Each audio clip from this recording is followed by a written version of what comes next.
mixed income earner ba, may business at employed, eligible for substituted filing or taxpayer na mismo bahala sa filings niya? The answer is si taxpayer na mismo ang required mag-file ng kanyang ITR basta meron siyang business registration.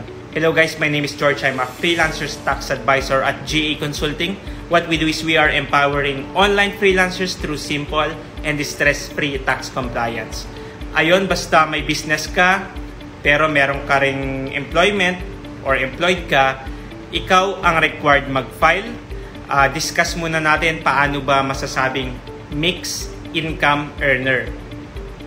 The only scenario na magiging mixed income earner ka is pag may employment ka. So for example, dalawang freelance services, graphic designer ka, social media manager ka din, magkaibang skills or service. Full-time business pa rin yon, hindi yon mixed income earner. Scenario 2, social media manager ka, tapos employed ka rin dito sa Philippines. Ayon, mixed income earner ka na. Pag nag-register ka ng freelancing business mo, hindi na pwedeng substituted filing or yung BIR Form 2316 every year na binibigay sa atin, hindi mo na pwedeng pirmahan yung pinakababang signature doon na eligible ka for substituted filing.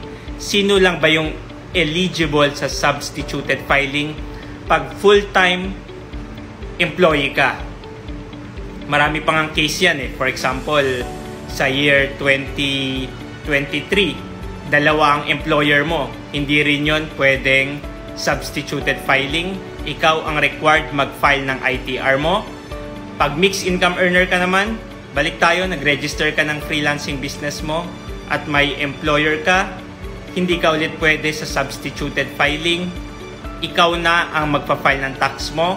Makaka-receive ka pa rin ba ng BIR Form 2316? Yes. Pero gagawin mo na siyang attachment.